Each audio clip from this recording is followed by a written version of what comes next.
Kifayət edir. Hərbi ekspert kimi təqdim etmirəm. Hərbi Afqanistan müharibəsi veteran iştirakçısıdır. Qırmızı Ulduz sizdə Qırmızı Ulduz ordeni, Qarabağ müharibəsi iştirakçısıdır. Şuşada döyüşüb və bu gün ordu ilə bağlı biz müzakirə açırıq. Ordu ilə bağlı. Elə ilk sualı bilirsiniz nə ilə bağlı mən. Demək bu yaxınlarda demək hörmətli rejissorumuz, mən şəkili də xahiş edirəm efirdən verin. Demək bu yaxınlarda bir əskər ölümü ilə bağlı məlumat yayıldı. Bir ayın əskəri iynədə şoka düşüb öldü. Hörmətli rejissor 3-cü pəncərədən verərsiniz. Oğuz rayonunun Xaçmaz kəndindən hərbi xidmətə çağırılan əskər Fariz Sadiqoğlu Sayev dünyasını dəyişib. 20 yaşlı Fariz hərbi xidmətdən bir ay öncə başlayıbmış. And içmə mərasimindən sonra Qubada yerləşən en sayılı hərbi hissəyə göndərilən əskər 3 gün sonra mayın 10-da dünyasını dəyişib. İddialara əsasən qızdırması olan əskərə antibiotik iynəsi vurulub və o iynənin təsirindən şoka düşərək ölüb. Qeyd edək ki, əskərin ölümü ilə bağlı heç bir rəsmi açıqlama verilməyib. Hörmətli rejissorumuz o şəkilləri verin. Allah rəhmət eləsin bu əskərə. 20 gün əskəri Bakı Postun məlumatı idi, bu xəbər idi. Bax, burada deyirlər ki, əskərə antibiotik iynəsi vurulub və iynənin təsirindən şoka düşərək ölüb. Kim daşıyır məsuliyyəti burada, cənab polkovnik? Burada birinci, əgər bu deyilən fakt özünü təsdiqləyirsə, fakt təsdiqləyirsə, təbii ki, belə deyək, o iynəni vuran. Yəni, indi qədimi dövrdən hələ hamı bilir ki, hətta üzr istəyirəm, evimizə bir skoroza gələndə, əgər hansı bir həkimə yerində antibiotik təyin olunanda deyirlər, onu belə deyirlər də probunu vurursan da, vurub, baxırsan bir neçə dəqiqədən sonra, ondan sonra artıq o antibiotik vura bilərsən. Əgər yenə deyirəm, bu deyilən fakt düzdürsə, bundan ötürü təbii ki, hərbi prokuratur ekspertiza təyin olunmalıdır. İndi olunub-olunmur, mən bilmirəm. Yəni, o müəyyən eləməlidirlər ki, bəli, həqiqətən də o antibiotik vurulandan sonra bu uşaq, təbii ki, o uşaq sağ-salamat yollanıb əskərliyə, yoxlanılıb, yollanılıb, heç bir qüsuru yox. Əgər bu fakt özünü təsdiqləyirsə, bunun məsuliyyəti daşıyır həmin o, necə deyərlər, medslujbada, yəni mən üzr istəməkdən bu rusdan deyirəm. Hərbi terminlər rus dilində biraz o nöqteyi nəzərdən. Yəni təbii ki, bu iynəni vuran məsuliyyət daşıyır, o Felşerdir. Aydındır. Və yəqin ki, rəsmi məlumatlar da çıxacaq. Əziz dostlar, dəyərli tamaşaçılar, suallarınız varsa yazın və hörmətli polkovnikimiz o sualları cavablandıracaq. Və yeri gəlmişkən, yoldaş polkovnik, bu yaxınlarda hərbisiz, həm də hərbi səfərbərlik idarəsində işləmişsiniz. Bu yaxınlarda belə bir kampaniya başladılar, səfərbərlik bir kampaniya ki, həbs olunanlarla bağlı görüntülər yayıldı və məlum oldu ki, bu tutulanlar 4-5 il bundan qabaq hansısa bir cinayət içində əli olan insanlardır. Nə oldu? İndi bu rüşvət yığışdırıldı deyə rüşvətin üzərinə gedirlər, yoxsa Mürsəl İbrahimovu hədəf seçiblər? Mən deyərdim ki, ikinci sizin dediyiniz Mürsəl İbrahimovu. Bilirsiniz, o çox təəssüflər olsun ki, o bizdə belə bir iş var da, o deyir, işləyəni də qaralayırlar. Siz özünüz şahidisiniz ki, o Mürsəl İbrahimov gələndən sonra mən özüm uzun müddətli bilirsiniz ki, hərbi komissarlıqda fəaliyyət göstərmişəm. Hətta o gələndən sonra bir ay, təxminən bir ay keçəndən sonra mən özüm onun qəbuluna da getdim. O özü və onun kadrlar şöbəsinin rəisi, onlarla görüşdüm və orada hətta təkliflərimi də elədim. Onlar özləri də mənə müraciət edirlər ki, hansı bir təklifin var, məsələn, bunları yəni uzun müddətli işləmirsən. Və sonra da gördüm ki, doğrudan da həmin o buyurduğum o təkliflər üzərində də başladılar işləməyə. Məsələn, onlardan biri o idi ki, mən bildirdim ki, keçmiş səfərbərliyin rəisi Azur Rəhimov vaxtında demək olar ki, zabitlərin belə deyirək, o kadr siyasəti dayanmışdı. Məsələn, nə qədər zabitlər var idi ki, 3 il, 5 il, 10 il, hansı ki, bundan qabaq rütbə almalı idi. Artıq o rütbəni almır, ona hansı bir, daha da işləyir bu adam, hansı bir vəzifə qoyub onun rütbəsini vermirlər. Bu nə deməkdir? Hansı bir vaxt dövrü gələndə o kadr, onun o nə deyirlər, öz karyerası dayanır. Vəzifəyə uyğun rütbə verilmir. Bəli, vəzifəyə uyğun, nə vəzifəyə uyğun bir rütbə verilmir, və yaxud vəzifədə 10 il, 15 il işləyir, onu irəli sürmək lazımdır. Heç bir töhməti yox, o birisi yox. Ancaq cənab Mürsəl İbrahimov gələndən sonra, yenə deyirəm, mən öz təkliflərimdə bunu da buyurmuşdum, baxıldı da və nə qədər zabitlərə rütbələr verildi, nə qədər zabitləri irəli çəkdilər. Sonra özünüz bilirsiniz ki, ortalıqdan yığışdırıldı təyinat. Yəni gedirdilər, o qədər olurdu, mənim özümə də müraciət edənlər ki, bəlkə bir tanışım var, kimin var orada, xahiş elə, mənim aymını hansısa bir hərbi hissəyə göndərək, ya hansısa bir başqa bir yerə, qulluğa, sonra o Nigodna deyirləri, o əsgərlikdən yayılması. Bilirsiniz, onların da tam bütün hər şey qabağı alındı. Və mən sizə deyərdim ki, Ağır müəllim, özünüz də şahidisiniz ki, bugünkü gündə nəinki o hərbi qurumlarda, hətta mülki, belə deyək, nazirliklərdə də ki, bu qurum kimi o gələndən sonra Mürsəl İbrahimov, şəhid ailələri nə qədər işə götürüldü, nə qədər qazilər işə götürüldü, qulluğa, nə qədər veteranlar qulluğa götürüldü və günün bugünkü gününə də qədər, bugünkü günə də həmin necə deyərlər də o qapı açıqdır, təbii ki, hər bir gedib gənc və elə burada tamaşaçılara mən müraciət edirəm, əziz və hörmətli izləyicilər. Bu səfərbərlik idarələrindən rayon və şəhər, hansı səfərbərlik idarəsində qeydiyyatdasınız, onların sizə olan münasibətindən, xidmətindən, çağırış vərəqələri göndərilərkən övladlarınıza, nəvələrinizə, qohum əqrabanıza, onların davranışından, ünsiyyətindən məmnunsunuzmu? Çox xahiş edirəm, reallığı yazın. İndi və nə sualınız da var, şikayətiniz də varsa, Ağaverdi müəllimə ehtiyatlı olan polkovnik Ağaverdi Fətova müraciət edə bilərsiniz. Bu yaxında bir saytda da eşitdim, görüm, bir yoldaş deyir ki, ay mən nə bilim, magistratura girənləri qovurlar, neyirlər. Mən özüm şahidi olmuşam, mən o hərbi komissar Bakı şəhəri üzrə gedirəm, görüşürəm, onlarla otururam, bir söhbət, yəni hansı, belə deyək də, yenə demək, bir veteran kimi, həm də səfərbərliyin bir veteran kimi bir istiqamətləndirirəm. Yəni belə olsun, belə eləyin, belə yaxşı olar.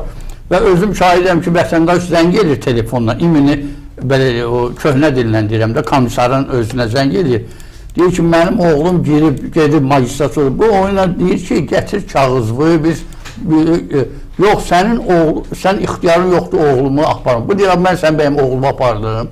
Sən bir gətir, kağızlı gətir, mən sən oğlu aparmıram, mən deyirəm, gətir onun kağızını gətir. Yəni, belə hallar olur ki, yəni, həbsə girmişəm instituta, yaxud girmişəm, xaricdə instituta girmişəm, kağızı, araçları təqdim eləməyə, görürsən ki, sonra elə yaradırlar ki, bizi incilər, sən gətir yine, əgər sənin qapı ikinci dəfə döysələr, o başqa məsələ. Sonra siz deyirsiniz ki, sonra belə bir söhbət çıxdı ki, güya saytda birində ki, ay, kim ki haqq vermir, o komissarları tuturlar. Hansı komissarlıq? Güya, hansı komissar, güya ki, idarəyə, baş idarə, Mürsəl İbrahimov haqq vermiş, onu tuturlar. Yəni bu, bilirsiniz, elə şeylər var ki, əgər neysə bir demək istəyirsənsə, onu bir başqa bir terimdə də, beləncə o gülünç, güya ki, Mürsəl İbrahimov tutur. Əslində, Mürsəl İbrahimov, əziz dostlar, bir dəfə mən efirdə bu barədə danışdım. Demək, söhbət ondan getmir. Arzu Rəhimov bunun təməlini qoyub, Əliağa Hüseynov bunun təməlini qoyub. Bilirsiniz ki, həm leksiyonumuzdan o voyenkomat sözünü çıxara bilməmişik. Həm də ki, o vaxt bilirsiniz də, hansı vəziyyətdə idi. Bir məmur çetesi vardı, bir rüşvət mənbəyi yaratmışdılar. Bu yaş senci də onunla bağlı idi, 35 yaşa qədər pul tələsi idi. Valla deyilənə görə Mürsəl İbrahimov heç kimi eşitmir. Niyə? Ki, mən Cənab Ali Başkomandana söz vermişəm ki, burada rüşvət olmayacaq, korrupsiya olmayacaq. İndi bilirsiniz, məsələn, nazirlərdir, götürüb zəy vurur, deyir, mənim oğlum, bacım uşağı, məsələn, filan bağçada xidmət eləməlidir. Hərbi hissədə xidmət eləməlidir. Ora göndərir. Bu da deyir ki, bəs mən söz vermişəm ki, cənab Ali Baş Komandana rüşvət olmayacaq. Öz övladımla bağlı, öz hətta qardaşımla bağlı mən eşitdiyimə görə. Həqiqətən də, məsələn, Fövqəladə Hallar Nazirinin bəzi hərbi hissələri vardı ki, yalnız nazir bağlar orada xidmət edirdi. Mən bu yaxınlarda maraqlanmışam. Şəhid övladları, qazi övladları, hərbi hissədir deyə buradan nömrəsini deyə bilmərəm, maraqlana bilərsiniz.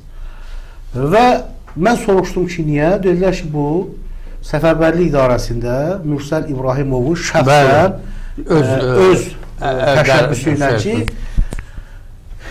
kasıb ailələr, imtiyazlı ailələr, xüsusən də şəhid ailələri, bax elə mən maraqlandım, Oğuzdan şəhid ailəsi vardı, şəhid qardaşı vardı. Hər halda Mürsəl İbrahimov da bilməmiş deyil ki, bu formada üzərinə təpki gələcək. Demir, cənab Ali Baş Komandana söz vermişəm. Bu mövzularda da onun arxasında nə Ağaverdi Fəttahov, nə Aqil Alışov, nə Pərvin İbrahimov, heç kim yox. Yalnız cənab Ali Baş Komandan özü durmalıdır onun arxasınca. Yəni, əziz dostlar, əgər o Ali Baş Komandana güvənirsə, çünki mən baxıram saytlarda dövlətin maliyyələşdirdiyi, dövlətə yaxın olan saytlarda bu kampaniya gedir. Hər halda düyməni hardan basıblar, yenə deyirəm, onu Mürsəl İbrahimov bilər. Bir də sizə bir sual verir. Mürsəl İbrahimov özü polkovnikdir. Bəli. Amma müavini Azər Məmmədov çox yaxşı, yaxşı zabitdir. Özü də rəhmətlik atası Daxili İşlər Naziri olubdur, Aydın Məmmədov.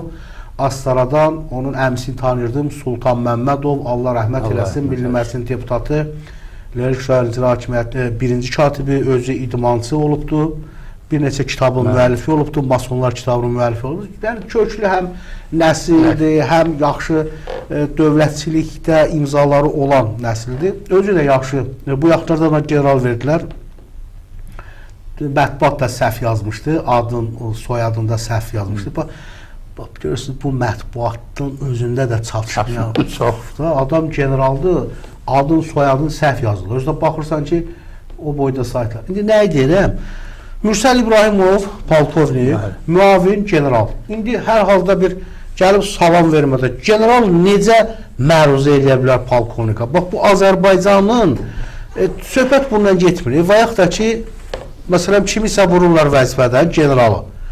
Göndərirlər deyək ki, korpusa əməliyyat bölmə rəisi. Düzdür? Hərbi hissə komandiri, üzr istəyəm, korpus komandiri də polkovnikdə əvəz edir. General gəlir ona məruzə edir. Ümumiyyətlə, NATO standartlarında belə varmı? Mən NATO-nu bilmirəm, ancaq bu biraz keçmiş Sovetlər dövründən qalıb. Yəni, burada vəzifə götürülür. Birinci vəzifə götürülür. İndi rütbə deyəndə ki, belə deyək, indi Mürsəl İbrahimov belə gedək, mülki kimi təyin olunub. Mən bilmirəm, bəlkə Allah qismət eləsin, indi nə səbəbdən, ancaq heç uzağa gelmirlər, götürəyin, gəlin Rusiya Federasiyasını, elə qonşu dövləti götürək. İndi Müdafiə Naziri kimdir? Mülki. Bildim. Ancaq onun Naçalnik Genştabı kimdir? Bu NATO sistemində bu. Hərbi. Mən yalan o imamı yandıram, mərəm deyir NATO sistemi. Yəni, burada belə bir şey qabaət yoxdur ki, yəni, təbii ki, o mülkiyə də necə deyərlər, ses verirlər.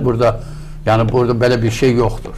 İndi onu Ali Baş Komandan bilir də, yəni, hansı dərəcədə necə təyin olub. Mənə elə gəlir ki, bəlkə də indi gec-gedə biraz da o mülküləşdirilir, ola bilsin. Mən onu deyə bilmərəm.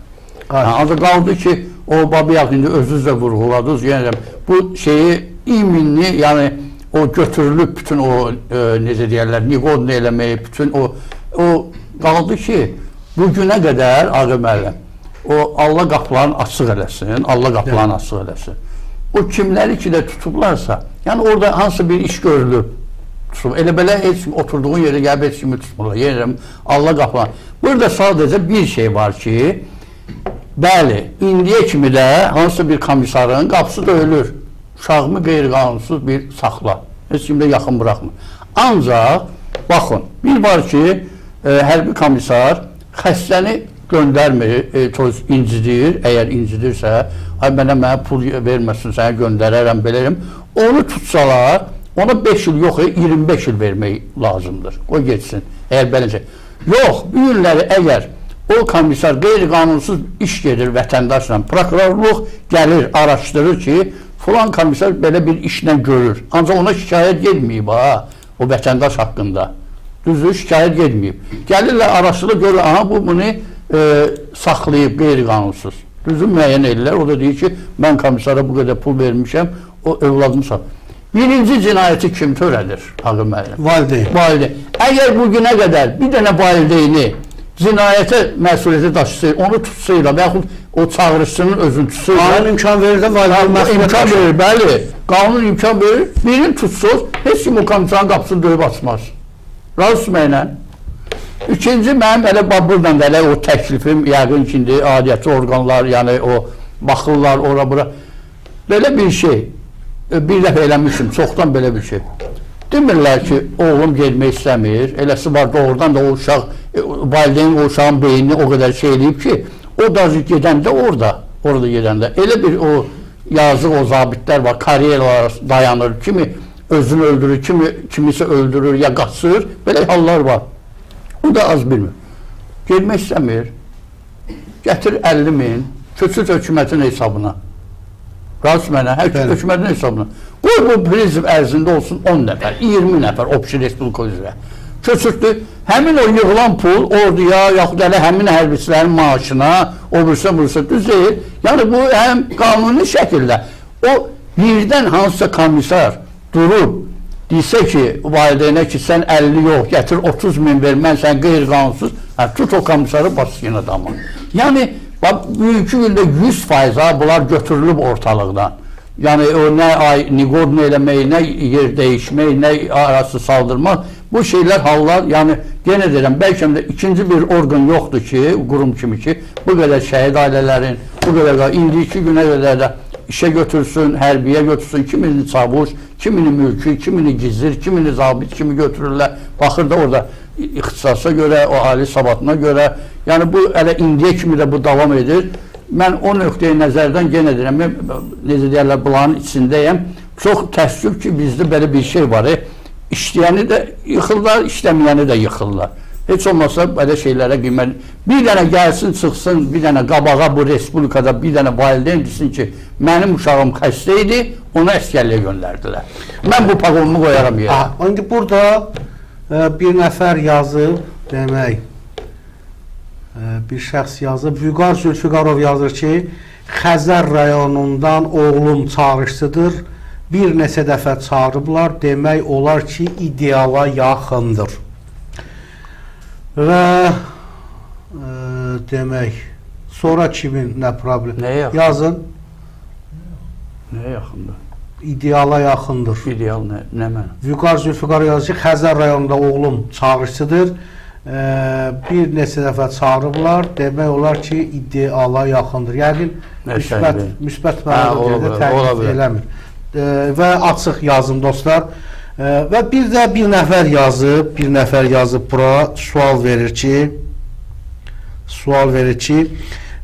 qida allergiyası və Gilbert sindromu olanlar hərbi xidmətə yararlıdır, yoxsa yox? Qida allergiyası... Mən üzr istəyirəm, o suala... Çünki bir nəfər var... O suala cavab verə bilmərəm nəyə görə ki, o elə bilin ki, indi kitab var. Yəni, bugünkü gündə orada yazılıb, hansı xəstəliklər gedə bilər, gedə bilməz, o ilə araşdırılır.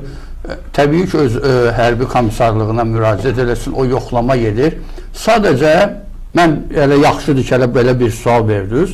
Bugünkü gündə o ki, vaxtı ilə Sahil Babayev tərəfindən də o təşəbbüs yerildi ki, hərbi komissarlığından, o yoxlamalardan sonra sosial əmək müdafiəsinə geçsin.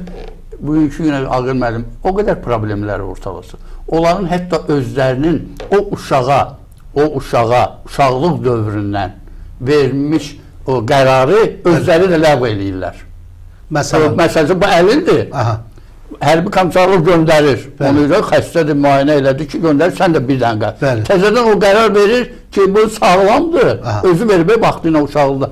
Ki, bunu göndər əskərliyə. Onda o qeyri-qanuni hərəkətdir. Hələ yəni orada bilirsiniz necədir? Orada əməkvarlıq oranın bəli həkimləri ilə hərbi komissarlığın həkimlərində fərq nədədir? Aha. Yəni o savad həkimlik savadından söhbət getmir. Bəs fərq bunlar hamısı işləyirlər o kitabla, hərbi komissarlıq. Orada maddələr var. Bu maddə ilə bu yararlıdır, yaxud yararsızdır. Heç uzağa getmir. Bir dənə mən sizə bir şey deyim. Öz övladımdan. Mənim üzr istəyirəm övladımın ortancı. Bir gözü şikəstdir. Görmür. Allah şəfa versin. Allah sağ ol. Görmür. İndi hərbi komissarlıq göndərib ki, yazıb göndərir ki, sonra bu xəstədir də. Yəni ki, mənə deyin görüm, göz plantasiyası var. Xeyr. Ancaq sosial əmək müdafiəsi ona elə bir diaqnoz qoyur ki, 3 ildən sonra bu bir də gəlib komissiya keçməlidir. 3 ildən sonra bu göz çıxacaq. Bunlar birinci qrupa 3 il vaxt qoyurlar. İkinci qrupa çox imansız, qansız nazirlik. O nazirliyin adı gələndə artıq hamıda allergiya var. Yəni o genə deyəm, o həkimlərlə bu həkimlərin fərqi odur ki, bunlar hamısı nizamnamə ilə, hərbi nizamnamə ilə işləyirlər. Orada statyalar var.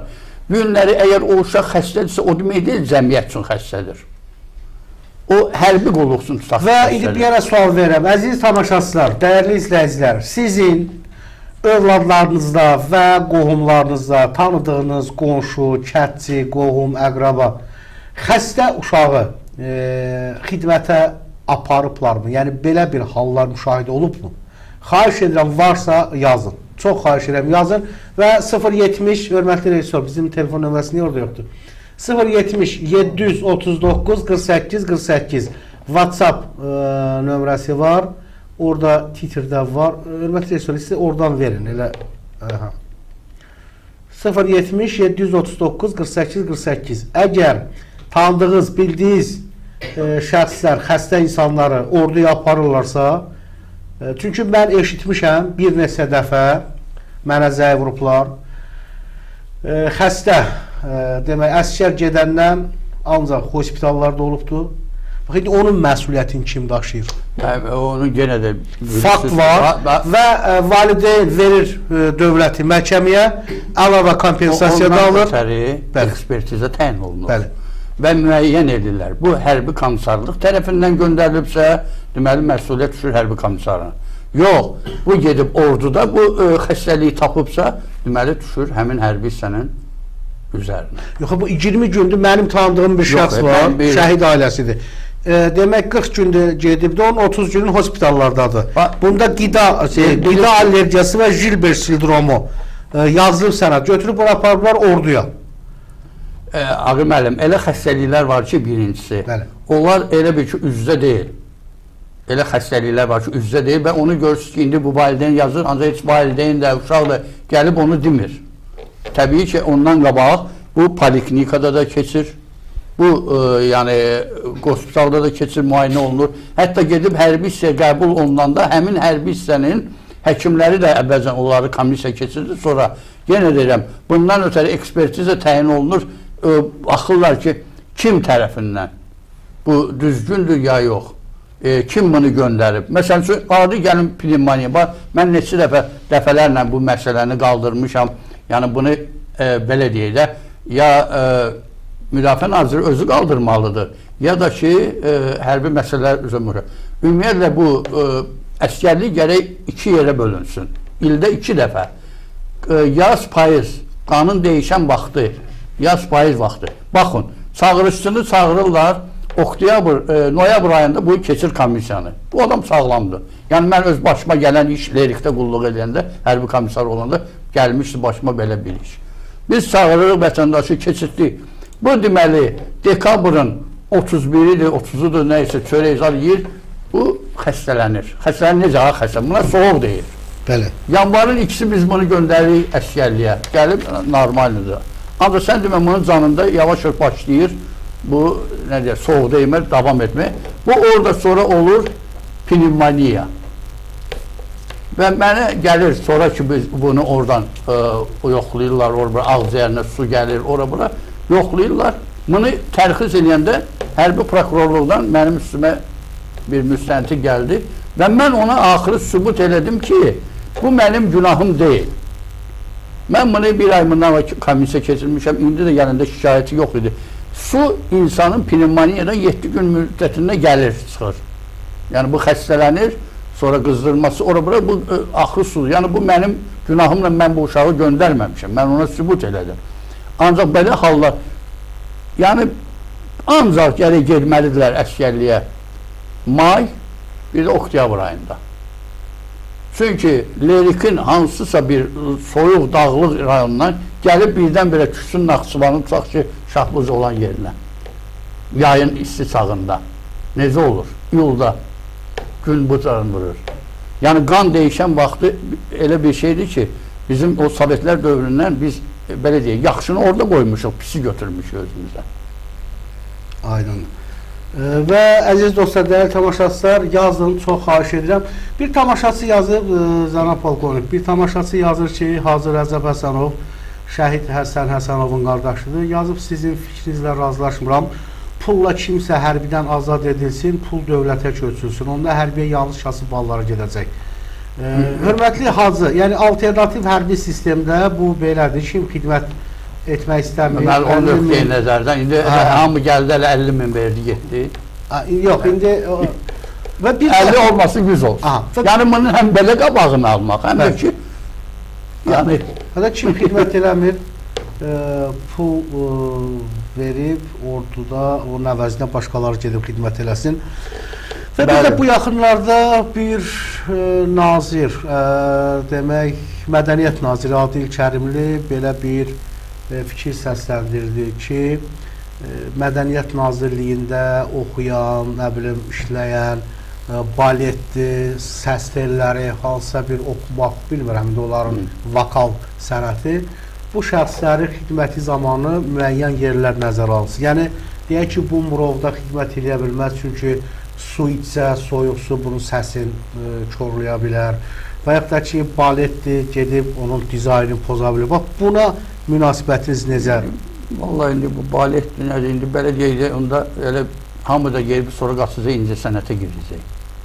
Ki, incə sənətdə, tutaq ki, orkestra düzəldirlər, yəni var hər bir korpusun, hər bir müdafiə nazirinin özünün də o orkestrləri var oxumağa.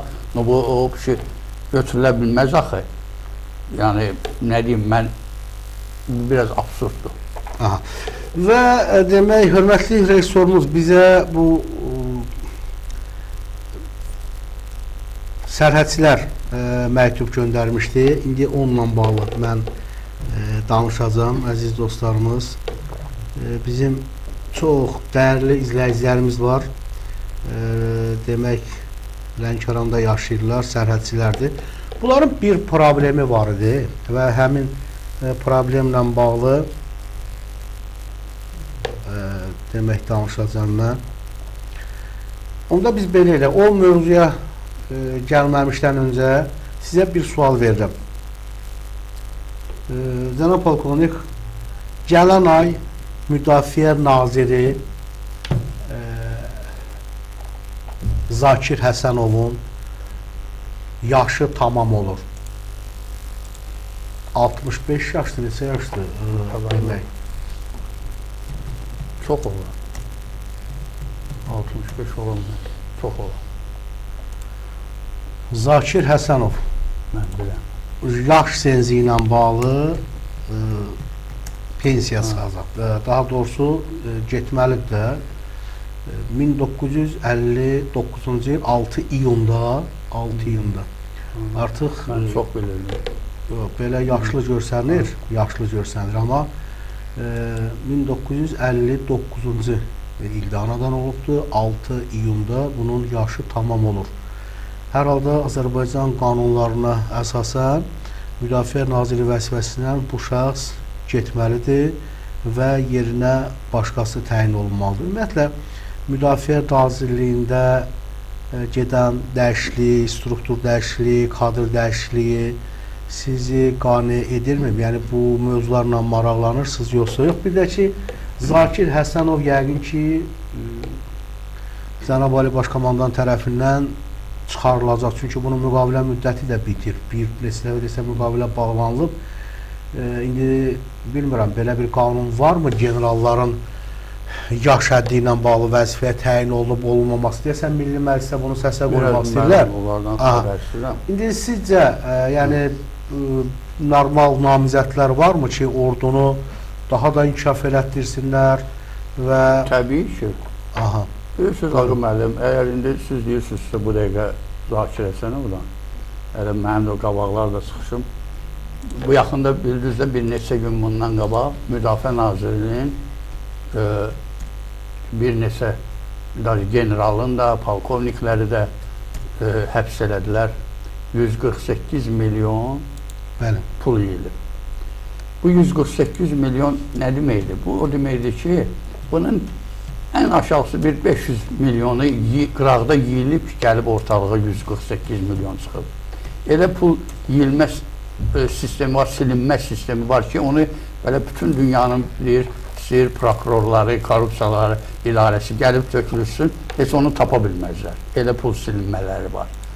Və ancaq bu 148 milyon. Mən hər dəfə özünüz bilirsiniz də bu hərbiçilərin sosial məsələləri üzrə, yəni bugünkü ilə nə maaşlar artıb, çox minimal maaşlar verilir. Baxın, mən silahlı qüvvələrini götürürəm. Adi leytinantla, mənim özümün leytinant olan dövrümdə, mənim leytinant rütbəmə mən 60 kilo ət ala bilərdim. 120 manat idi, rubl. İndiki leytinant, silahlı qüvvələrdə leytinant. Yəni bu silahlı qüvvələr bilirsiniz, Müdafiə Nazirliyi, Səfərbərliyidir, Fövqəladasıdır, sərhədi. Ancaq o indiki leytinant həmin onun o rütbə maaşına 120 səhv eləmirəmsə, ala bilər 6-7 kilo ət ala bilər, o da sümüklü. Hələ indi yuxarı qalxdıqca. Biri birdən baş leytinant alır, 2 manat pul artır. Leytinantla ordu generalının arasında fərq ancaq 55 manatdır. Bizim generalların maaşını götürsək və Türkiyənin və Rusiya Federasiyasını götürsək, onların bəlkə kapitanları, mayorları bizim generallarla yan-bayandır. Onlarda vəzifə ilə rütbə maaşı demək olar eynidir. Bizdə isə vəzifə ilə rütbə maaşının arasında yerlə göy fərq var. Və bugünə qədər də həmin o müdafiə naziridir, həmçinin o şimdiki müşavir var, hərbi məsələlər üzrə. Heç biri Azərbaycan ordusu yaranandan bir dənə nazir gedib oturub Ali Baş Komandana təklif eləməyib ki, beləncə rütbə maaşları belədir, hərbiçilərin maaşları çox minimalnidir, gün paykaboy verilmir, 64 manat. Mən zabit olanda naçalnik sklad dalmışsan qaçır və 3 dənə əskəri qoşurdu bizə ki, bu produktları aparın evə. Hətta bir dənə kapitana töhmət yazdılar ki, produktların özünü aparıb atmışdı zibilliyə. Bu qədər kartofu, yağı, əti aparsın. Biz qonşulara paylayırıq. İndi isə 64 manat pul verilir. Bu o deməkdir ki, bu zabit ailəsi ilə bir yerdə bunun ərzaq pulusudur. Nə qədər düzdür. Bu günləri bizim nə qədər veteranlarımız var, hansı ki gediblər, vuruşurlar, medal alıblar, ancaq knişkaları yoxdur. Bunu kim gedib Ali Baş Komandanın yanında deməlidir? Müdafiə Naziri deməlidir, bildirtdirməlidir. Günləri evlərin söhbəti, evlər heç demək olar ki verilmir. 20 il zabit işləyir, qulluq edir, 20 ildən sonra biri 20 ildə gözləməlidir ki, buna ev versinlər ya verməsinlər. Hələ birazdan mən özüm qayıtsam, mənim ev söhbətimlə nə məsələ olmuşdu. Bu günləri biz deyirik, bəli, düşmanımızdır. Biz lazım olan necə də qanımızı da aldıq, o yerinə də o suzuru. Ancaq onların ordusunda leytinanta, qutaran kimi leytinant rütbəsi alanda ona ev verirlər. Orada. Və hətta gizirlərlə müqavilə bağlayırlar, gedəndən sonra 10-15 min dollarda təqsirli pul verilir. Görürsün. Yəni o pul söhbəti harada varsa, veteranları götürək. 80 manat, birincisi bu 80 manat veteran pulu deyil. Bu əvvəlcədən o qoyulmuş pul idi ki, kommunal xidmət. İndi nə kommunal kimi kommunal pul vermirlər, nə də veteran. Əvvəl belə deyək də, elə veteranlarımız var. Biri mən özüm məsələn Əfqanistanda Qarabağı keçdim, yaralanmadım. O qədər veteranlarımız var ki, birinci Qarabağ, yaxud ikinci Qarabağda da vuruşanlar birinci gündən axıra kimi vuruşublar, erməni də vurublar, tankını da yandırıblar, yaralanmayıblar. O yaralananlar qazilər ki var, Allah onlara şəfa versin, qan töküblər, hələ onlara az pul verirlər. Mən indiyə kimi deyirəm ki, qazilərə ən minimalini bugünkü gündə 800 manatdan aşağı pul olmalı deyil, indiki dövrlə götürsək. Yaxşı, Ancaq elə qazilərimiz var ki, yenə qan töküblər, gediblər, halal olsun. Birinci gün yaralanırlar, erməni minasına düşüblər. Mənim artilleri oradan vurub, bu yaralanıb. Ancaq o birisi əskər isə axıra kimi vuruşub. Yaralanmayıb. Onların arası ilə bir dənə fərq olmalıdır, qan pulu. Başqa, əgər necə o qaziyə ev verilir, torpaq verilir, bu veterana da o verilməlidir. Əgər yox, 80 manatla iş yox, güc yox, bu necə dolansın? Ən minimum o pul olmalıdır 250-300 manat. Harada o pul söhbəti var? Axı bu pulu Ali Başkomandan köçürülür də, adi fakt budur da, Aqil müəllim. 148 milyon, yenə deyirəm, onun bir 500 milyonu qıraqda yiyilib ki, gəlib təmizi ortalığa çıxıb. Və bu günləri həmin o Zakir Həsənov deyir ki, ondan xəbərim yox, bundan xəbər. Gəlin götürək Lələtəpə haqq hesabını. O hasansa elə bilməsinlər, qan yerdə qalmır. Lələtəpə hadisəsində əgər sən müdafiə naziri yerində olsaydın, sənin bacarın olsa, sənin ki o Nəzməddin Sadıqov gətirir ki, xəritəyə qol çəkməlisən, və sən onda gərək qol çəkməyirdin. Çünki həmin o uşaqlar onun üçün hazırlanmamışdılar.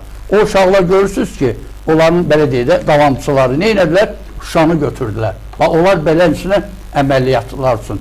Yoxsa onların hərəsi bir 10 dənə Lələtəpə götürərdi. Bugün deyirsən, Tərtər haqq hesabından xəbərim yoxdur. O boydana hadisə olub, Müdafiə Nazirinin xəbəri olur. Bugün deyirsən ki, bu qədər pul yiyilib, mənim xəbərim yoxdur. Və əgər xəbərin yoxsa, burada iki şey var. Ya xəbərin var, demirsən, ya da ki, doğrudan da sənin savadın ona layiq deyil ki, sən, bilirsiniz, yenə deyirəm, o indi sual verdinizə, təbii ki, indi bu mənim rangımda deyil, Ali Başkomanda, ancaq o deyir, mənim özümə, belə deyil də, bir deyəsələr ki, sən kimi təklif eləyərdin? Müdafiə Naziri bilirsiniz kim olmalı, Aqil müəllim? Kim ki, özü ad qazanıb, daha onun təklif eləmirlər. Tutaq ki, bu adam birinci gündən Azərbaycan ordusu başlayandan bu pillə qulluğun eləyib, ayağa qalxıb və bunu həm hərbiçilər, həm cəmiyyət bunu tanıyır. Məsələn, bu günləri real mən namizəd 3 nəfəri görürəm. İndi görürəm, indi o var başqalar, indi mən 3 nəfəri görürəm. Birinci Hikmət Mirzayev. Mən onu polkovnik leytenantdan tanıyıram. Bilirsiniz də, o indi quru qoşunların komandanıdır. O birinci gündən bu qulluqda və özün də öz bacarığını da göstərdi. Həmin bu 44 günlük müharibə dövründə də söhbət getmir ki, komandan geçsin orada güllə atsın. Sən hələ orada içəridə öz komanda punktundan necə deyərlər, düzgün əməliyyat qurursansa, artıq sənin yerə sənin əskərin güllə atır.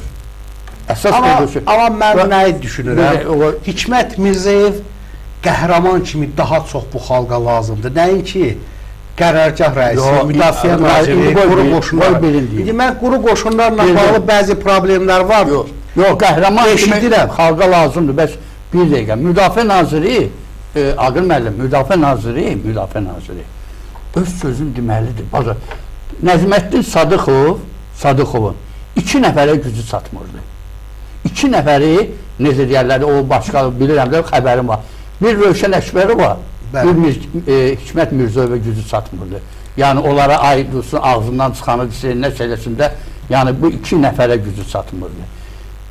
Mən bunları üçünü də indi sizə xarakterizabat edeyim də. Həmin Hikmət Mirzəyev ona qadirdir ki, sabahları mən buna əminəm ki, əgər o müdafiə naziri olsa, o gelib bu ki, burada hərbiçilərin sosial məsələləri var, başqa şeylər, o gəlib Ali Başkomandandan oturub, o təkliflərini eləyəcək. O öz əskərinin dalıcan qaçacaq, o zabitinin dalıcan qaçacaq. Onlardan biri Elçin Quliyevi götürək, Sərhəd qoşunlarının komandiri. O özü Bakı Ali Məktəbində məndən 4 il sonra qutarıb. Həmin Elçin Quliyevin bugünkü gündə sərhəd qoşunlarında neynədir? Harada görmüşsünüz ki, sıfırdan gətirdi. Bizim Rusiya Federasiyasından sərhəd qoşunu yan-bayan durub bu dəqiqə təlimdə. Yəni o ne dedi? Təminatda, azadda sərhəd qoşunlar çox yüksək sıfırda. İkincisi də ikinci Qarabağ müharibəsi. Gördünüz ki, birincidə onlar döyüşə buraxılmamışdı. İkinci Qarabağ döyüşündə sərhəd qoşunları güclü bir döyüş apardılar. Əməliyyatlar keçirildi. Yəni o öz zabitini, öz əskərinin arxasında durur. Və bu günləri görün sərhəd qoşunlarının təminatları, görün orada necə o nə deyirlər, onların o zastavaları deyir, necə quraşdırılıb, necə təminatlar gedir. Hamısı bunlar göz qabağında. Özü də belə deyirlər, necə deyirlər, o ordu arasında böyük bir nüfuzu var. O da gedib Ali Baş Komandanın yanında oturub bu təklifləri edir. Yəni buna mən 100% əminəm. Üçüncü də mənim öz fikrimdir. Bizim o bu dəqiqə PVO hava qoşunlarının komandanı Namiq müəllim.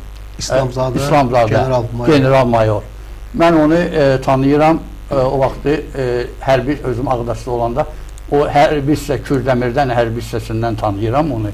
Və orada necə görmüşəm ki, o necə o sıfırdan qaldırıb o həmin o hərbi hissəni. Üstəlik də bilirsiniz ki, o PVO-ların belə bir şey var. Göstərdiyi qəhrəmanlıqlar üzdə olmur.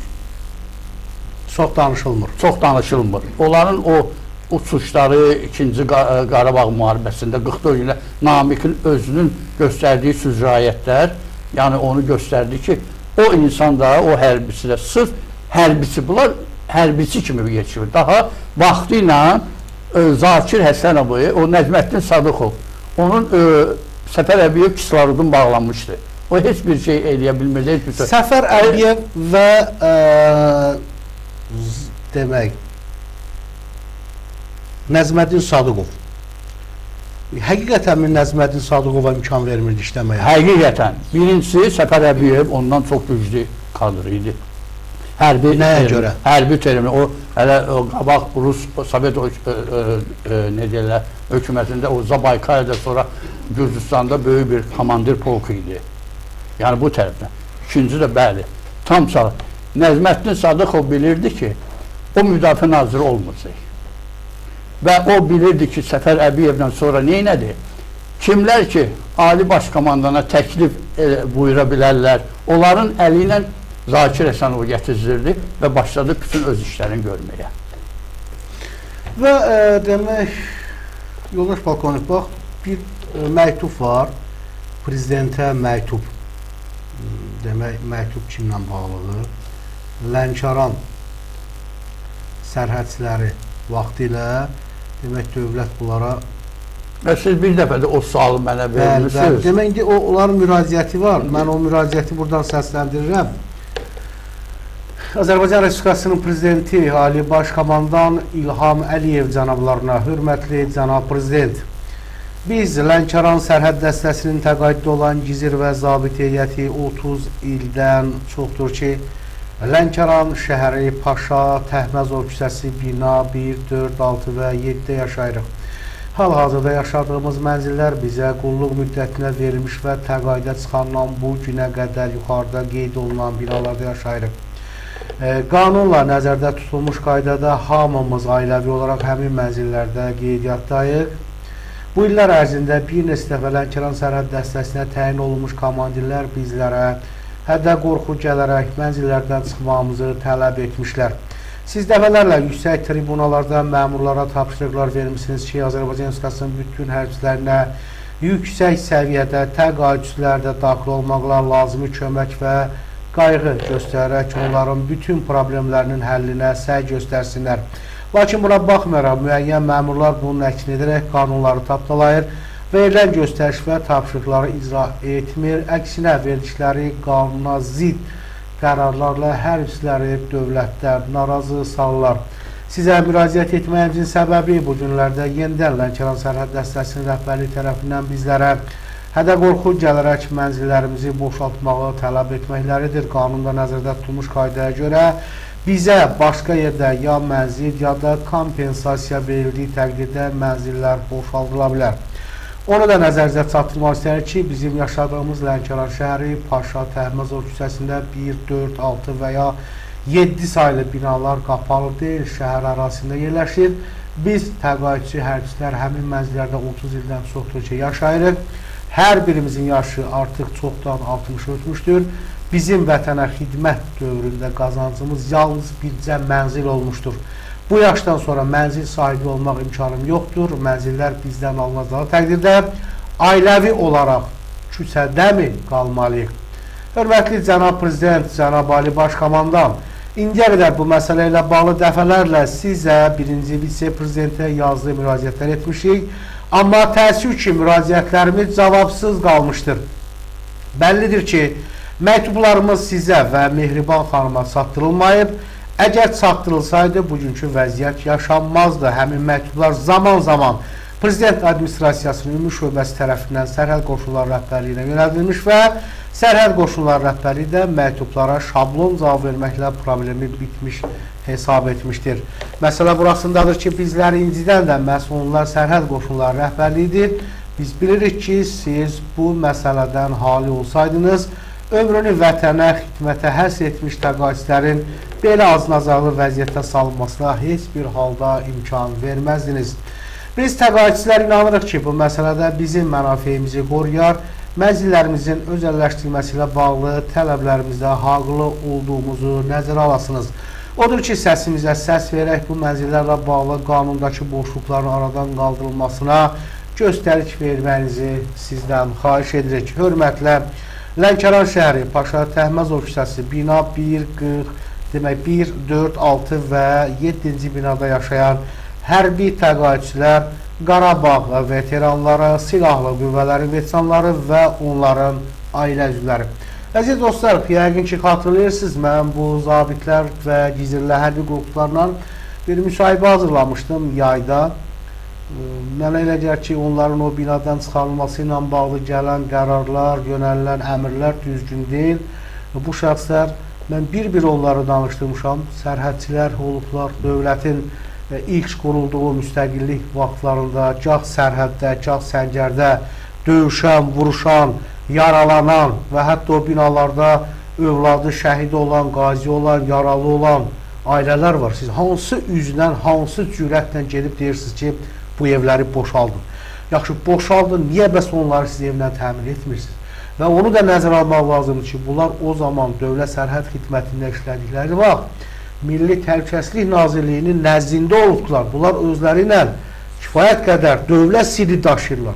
Dövlət sirri daşıyan adamları gəlin siz oradan süpürləyin, deyişik gedin, ailənizlə başqa yerdə yaşayın. Orada Rus zabiti, podpolkovnik bir zabitin həyat yoldaşı danışıb, hələ orada qalıb, Rusiya danadan olub, Rusdur, milliyyəti Rusdur, orada qalıblar.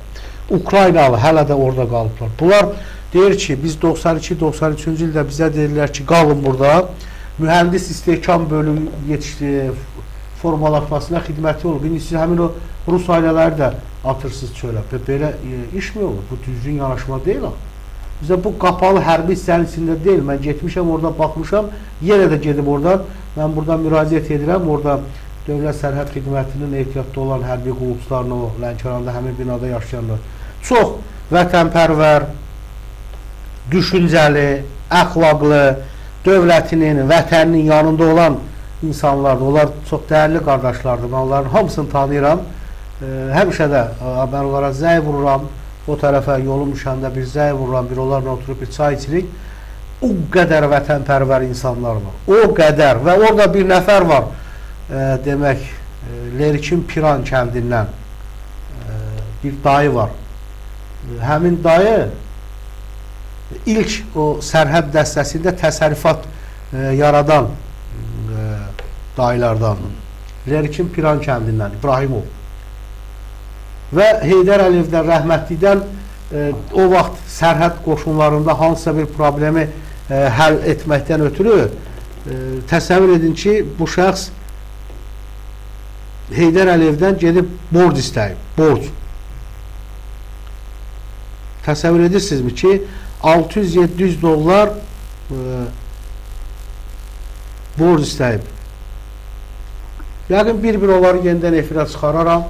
Mən heç birinin daha adını çəkmədən hamısına buradan salamlarını çatdırıram. Siz qoşulun efirə, bu sizin haqqınızdır. Müraciət edin cənab prezidentə, cənab Ali Baş Komandanına necədir? Bir ev verəsiz, onu da sərhəddən səngərə, səngərdən sərhəddə ömrünü, gününü, onların içində bir nəfər var, bir qardaş var, hələ də belində, onurğasında problem var, heç əlilliyi də yox. Adam sürünür, namaz qıla bilmir. yerdən rahat otura bilmir. Bunlara bir ev verib, siz onu da tutub əllərini alsın. Belə iş mi olur? Bundan sonraki zabitlər var, sərhədçilər var. Onlara deməyəcək ki, bəs bunlara siz nə günahladınız bizə? Ona görə də mən açıq deyirəm buradan. DSK-dan da, Müdafiə Nazirliyindən də, polisdən də bilirsiniz nə qədər tərxis var. Cənab Polkovnik, siz bilirsiniz. Bilirsiniz nə qədər. Nəyə gizlədirsiniz? Niyə prezidenti anladırsınız? Niyə yalan danışırsınız? Mən buradan deyirəm, cənab prezident, cənab Ali Başkomandan, sizi sevən, sizin o bir nidanızı həyata keçirmək istəyən əskəriniz, zabitinizi salıblar küçələrə. Sosial problemləri ağırdır. Rotasiya qaydalarına diqqət yetirilmir. Və siz bu gün, bir gün cənab prezident soruşacaq, deyəcək ki, hanı bu generallar, hanı bu zabitlər? Niyə məni aldatdınız? Mən buradan elan edirəm. Aidiyyət orqanlar, mənə o qeyrətli insanlar var, aidiyyət orqanlar, baxırsınız, çatdırın bu fikri cənab prezidentə. Yoxdur, oyulur. Baxın, bir zabit, ehtiyatlı olan polkovnik. Nə qədər tərxislər var. Ki, hər yerdən, bütün qoşun növlərindən. Bütün qoşun növündən, quru qoşun olsun. Gün adam var ki, 5 il, 6 il qalıbdır pensiyasına. Deyirək ki, cəhənnəm olsun, çıxım gedim mən. Araşdırın. Niyə? Niyə? Hər yerdə acınacaqlı vəziyyət var. Mən burada sizə müraciət edirəm. Dövlət Sərhəd Xidmətində xidmət edən zabitlər, daxili qoşunlarda xidmət edən zabitlər, quru qoşunlarında, hərbi hava, hamınıza anonimliyizi qoruyuram, narahat olmayın. Yazın mənə, yazın. Nömrəm var orada, 070 739 48 48. Hansı boşluqlar var, hansı problemlər var? Nə boş, niyə yoxdur? Yəni, müharibədən əvvəlki ruh bugün yoxdur. Yoxdur. Çox xahiş edirəm, bəyənin, paylaşın, fikirlərinizi yazın. Cənab polkovnik, niyə yoxdur? Xalqə müəllim, genə də bu hamısı nəyin üstünə gətirilir? İki şəxs bu haqda, məsələn, adlı biz deyə qurumlar, onlar müraciət eləmir Ali Başkan. İki şəxs, biri hərbi məsələlər üzrə, prezidentin hərbi məsələlər üzrə müşaviri, bir də ki, müdafiə naziri. Və bu iki şəxs, onlar gedib oturub Ali Başkomandana bu haqda bildirməlidirlər. Onlar gedib o təklifləri eləməlidir. Bu günləri siz vurguladınız ki, qaçırlar, cavanlar. Bu günləri silahlı qüvvələrin götürək. Leytinant 900-lə 1100-1200 arası pul alır. Bu ipoteka pulunu versin. Bu bugünkü gündə ailəsini dolandırsın. Baxın, götürəyim biz o tamojnaya, nə deyirlər o atacamsa ona, kömrük, halal olsun. Onların vaxtı ilə rəhbərliyi bu məsələni qaldırıblar, eləyiblər. 2500-3000-ə yaxın leytinantı maaş alır. Mən onlarda halal olsun kim o şey. Yəni bunu silahlı qüvvələrdə də almalıdırlar. Bu yaxında bir neçə ay bundan qabaq eşitdim ki, həmin o kömrükdən bir zabit, leytinant 50 manat rüşvət alıb onu tutublar. Çoxları deyir, 50 manatdan ötəri, deyirəm, yaxşı ediblər. Nəyə görə yaxşı ediblər? 2500 pul almışsan, sən maaş alırsan, cəmaat 300 manata işləyir. Bilirsiniz, o, belə deyir, rüşvət, oğurluqdur, korrupsiyadır. Çoxları da haradasa hərdən bu yola gedir, bunun ucbatından. Ailə sosial məsələlərlə aşağıdır, bunun kirayə pulusu var, bunun dolanması var. Yəni, bugünə qədər Azərbaycan ordusu yaranandan, Ağa müəllim, bir dənə nə müdafiə naziri, nə hərbi məsələlər üzrə müşavir gedib Ali Başkomandana o təklifləri eləməyiblər. Mən eləmək istəyirdim, nəyə görə istəyirdim gelib deputat olum ki, bu məsələləri qaldırmağa, onu da qoymadılar.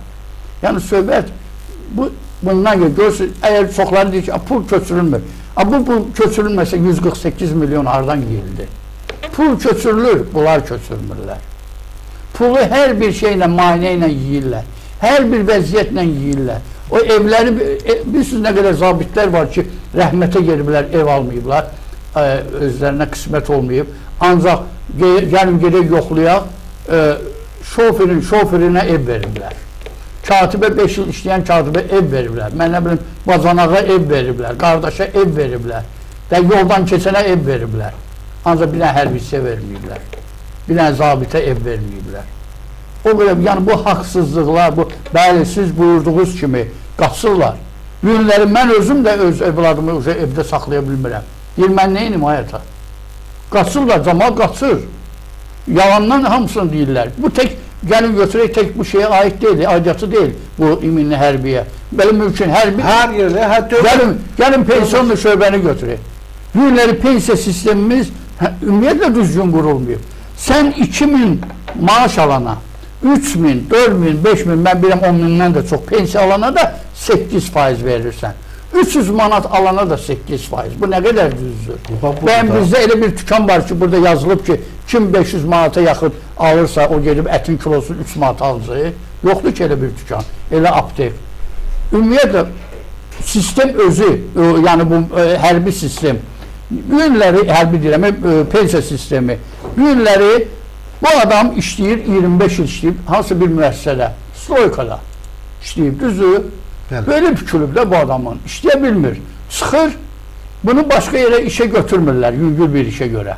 Bu deməli, 20 yaşından əgər bu işləyibsə, olur bunun 45 yaşı. 20 ildə bu gözləməlidir ki, buna sonra pensiya, 300 manat pensiya versinlər. Bu nədir? Arkadaş, bu işləyib 20-25 il, ver ona 70% pensiyasını. İşləyib 30 il, ver ona 80% pensiyasını. Düz deyil. İşləyir 40 il işləyibsə, ver ona 100% pensiya. 65 yaşlı odur ki, 65'e qədər heç çıxmır pensiya, işləyir, özü bilər. Ancaq bu 20 il işləyəndən sonra çıxa bilər pensiyaya. Buna eləmsə pul verməli. Yoxsa 20 il gözdə ölər qalmaya, bəs bu nə ilə dolansın? Bu 20 ili. Axı bunun 20 ildə stajı var axı, 25 il stajı var. Yəni o sistem bilirsiniz, ümumiyyətlə o pensiya almağı, gəlin, bəli, sən 10%, 8% verirsən, tutaq biri 10.000 alır, 8% nə qədər artır 10.000-ə? 800 manat, düzdür? Bəli. Bu rahat da gedir işdir. Dayandır 10.000-də, 10.000-dən qoy yuxarı çıxmasın. 500 manat pensiya alana verilsin 50% artım. 500-dən 1000 manat alana, 500-dən 1000 manat alan pensiya verilsin 40% pensiya. 1000 manatdan da tutaq ki 2000 alana verilsin bir 30%, 2000-dən də yuxarı alana verilsin 15%. Bu neçə il yaşayacaqsa, əgər gəlib bunun pensiyası dayanıb 10.000'də olsa, qoy dayansın, də 10.000 oldu, də artmasın. Bəsdir də 10.000 bəs deyilsən, hə?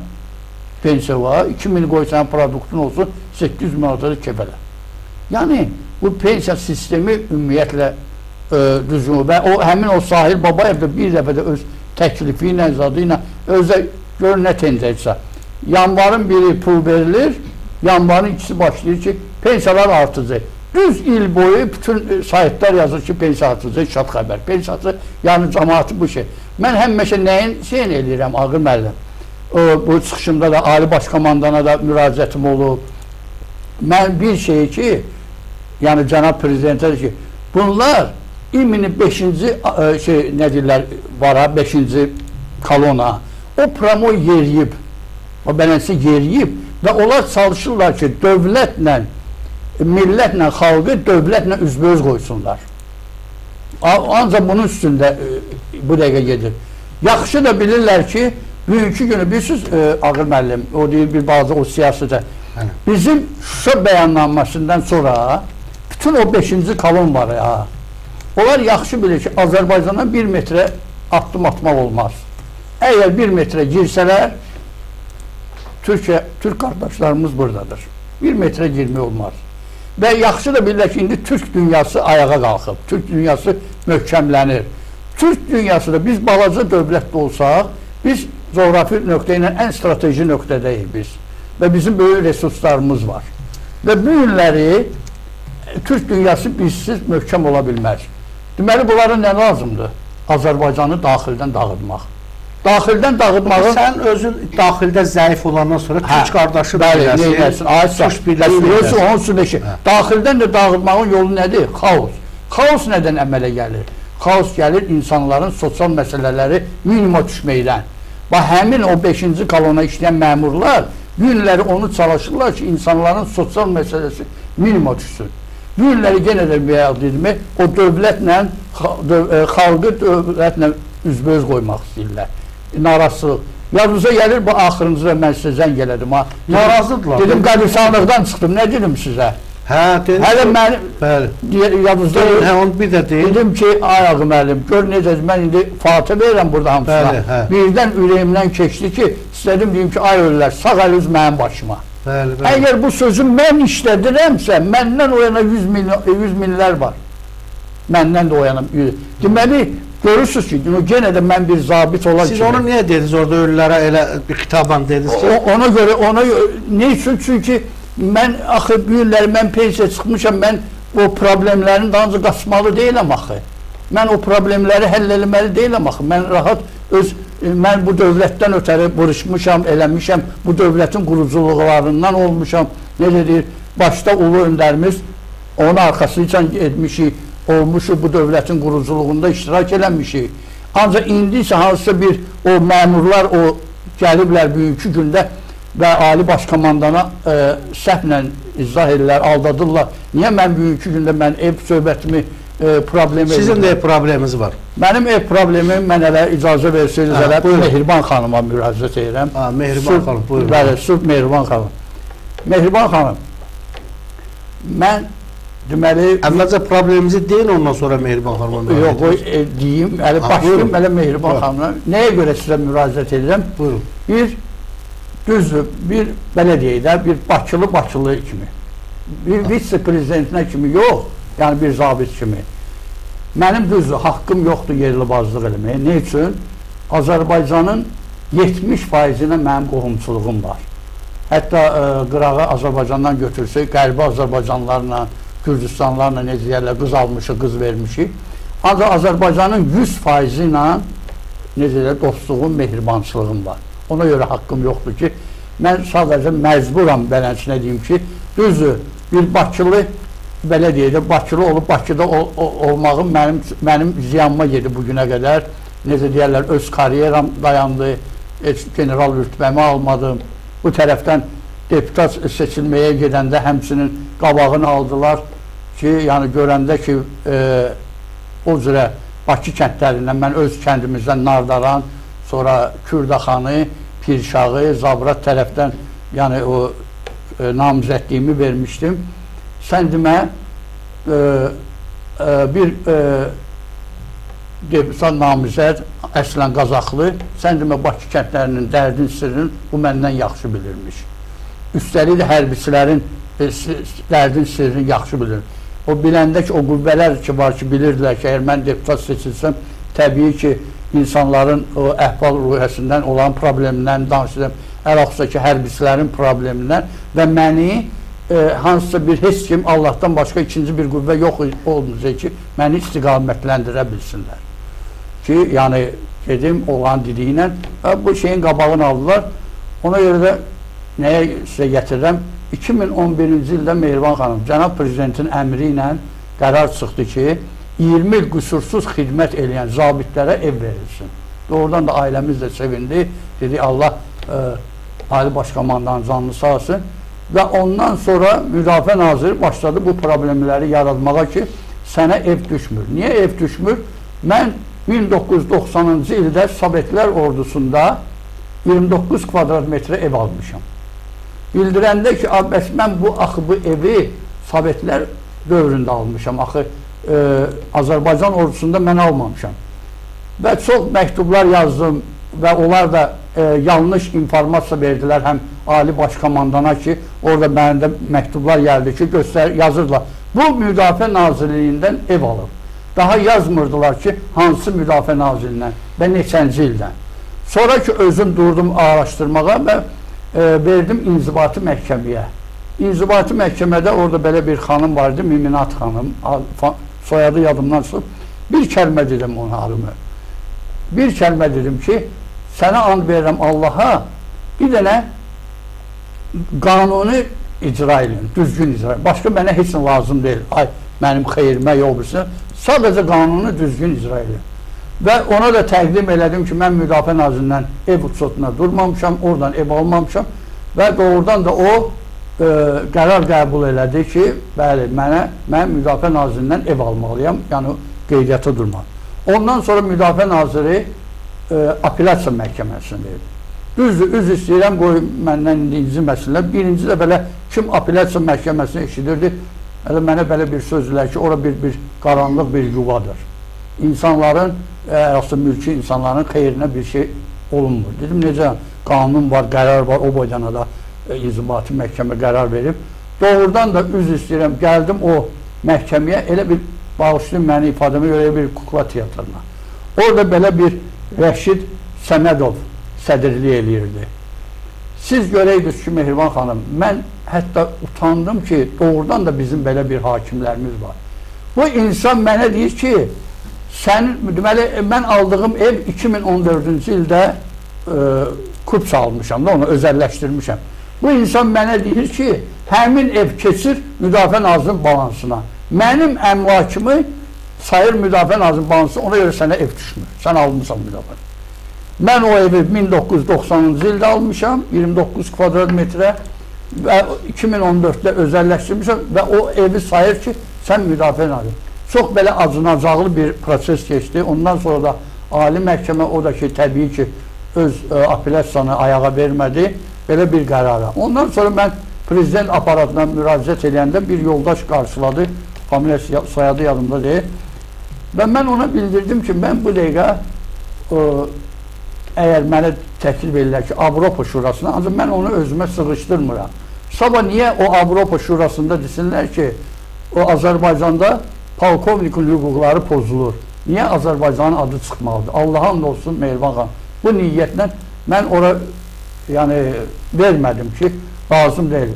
Hansısa Allah kərimdir, hasansa ya Ali Başkomandanla, ya Mehriban xanımla həyatda da üzbəüz gəlsək, öz dərdimi, sirrimi deyərəm. Və ona görə də sizdən xahiş edirəm, artıq dərəcədə. Mən bir dedimi, bir Bakılı kimi, mən ona görə bələnsə bu niyə? Bu mənim birinci və axırıncı, necə deyərlər, bir yerlibazlığımdır. Bir Bakılı kimi sizə müraciət edirəm. Və indi də bir açıqlamalar oldu. Mənim həmişə də o müraciətlərim Ali Başkomandan, yəni bu 5-ci kolon, yəni bugünkü gündə o məmurlar ki var, bilə-bilə Cənab Prezidenti sizi aldadırlar, yanlış informasiyalar verirlər, bu millətə əziyyət verir. Mehriban xanım, and olsun Allahın izzət-i cəlalına, and olsun sizin əziz canınıza, and olsun anamın əziz canına, 92 yaşı var. Mənim burada dediklərim hamısı sirk ürəkdəndir. Məni bu həyatda Allahdan başqa heç kim istiqamətləndirə bilməz, bacarmır da. Yəni mən burada nə dedimsə bunlar hamısı düzgün və sidq ürəkdəndir. Sizi doğrudan da millət, xalq istəyir. Sadəcə bu 5-ci kolona işləyənlər bilə-bilə eləyirlər ki, bugünkü gündə bizim bu dövlət, millət, xalq dövlətlə üzbəüz gəlsinlər. Və bunun üstündə işləyirlər. Yəni bu dediklərim hamısı. Xahiş edirəm də həmçinin bizim o hörmətli generalımız Əli Nağıyeva siz imkan dairəsində bu çəkilişi bizim vitse-prezidentimizə, Ali Başkomandana da çatdırın və həmçinin siz, cənab general, elə bir quruma rəhbərlik edirsiniz ki, bu dövlətin sütunudur, ən böyük sütunudur. Bu sizdən çox şey asılıdır. Bu üz istəyirəm, mırdar məmurlar ki var 5-ci kolona işləyənlər, təmizləyin onları. Təmizləyin ki, qoy Azərbaycanımız şəffaf olsun, təmiz olsun, yaxşı güzaran olsun. Sağ olun. Belə, yəqin ki, əziz dostlar, dəyərli tamaşaçılar, sizin də rəylərinizi, şərhlərinizi bir səsləndirdik və Yoldaş Polkovnik artıq 80 dəqiqədə efirdəyik. Biz sağollaşaq, yəqin ki, növbəti verişdə daha da həm tamaşaçıları yormayaq, həm də sizi yormayaq. Belə, əziz dostlar, dəyərli izləyicilər. Mən bir də olar. Buyurun, buyurun. Görürsünüz ki, indi belə götürəndə, indi mən də gəldim burada hərbiçilər üçün. Mən bütün o hərbiçiləri çağırıram. Bütün çağırış eləyirəm ki, siz də gəlin, gəlin çıxışlarınızı eləyin. Əgər biz bütün burada eşitdiklərimizi hamı paylaşsa, hamı səhifələrlə paylaşsa, hamı şey elə olur ki, bir dənə müğənni biri-birini söyür, bütün respublika paylaşır. Ancaq burada bugünkü gündə bizim dövlətimizin, xalqımızın, millətimizin aqibəti həll olunur. Bugünkü gündə siz etibar qalmıyor generallarımıza. Mənim burada yerimdə, yeri gələndə mən yox, bizim Azərbaycanın ziyalıları əyləşməlidirlər. Onlar bugünkü gündə bu təklifləri gedib Ali Başkomandanın yanında eləməlidirlər. Çox təəssüflər olsun ki, oturublar hələ tərpənmirlər. Ancaq siz hərbiçilər, biz hamımız bilirsiniz ki, necə and içmişik millətimizə, xalqımıza, dövlətimizə, ali baş komandamıza sadiq olaq, elə də oluruq, elə də qalırıq. Ancaq sizdən də çox şey asılıdır ki, yəni bu bələnsə gəlib, o çıxışlarınızla, yəni müraciətlərinizlə, təkliflərinizi eləyəsiniz. Yəni boş oturmuyor. Belə, əziz dostlar, dəyərli izləyicilər, yəqin ki, növbəti verişlərdə daha başqa bir suallarla baş polkovnika müraciət edərik. Bir daha xatırladıram ki, verişimizin qonağı ehtiyatda olan polkovnik Ağverdi Fəttahov idi. Kanalı bəyənin, paylaşın, abunə olmayanlar abunə olmanızı xahiş edirik. Rəy və təkliflərinizi yazın, hansı mövzuları ictimailəşdirməyimizi istəyirsinizsə, onu da yazın ki, o mövzuları ictimailəşdirək.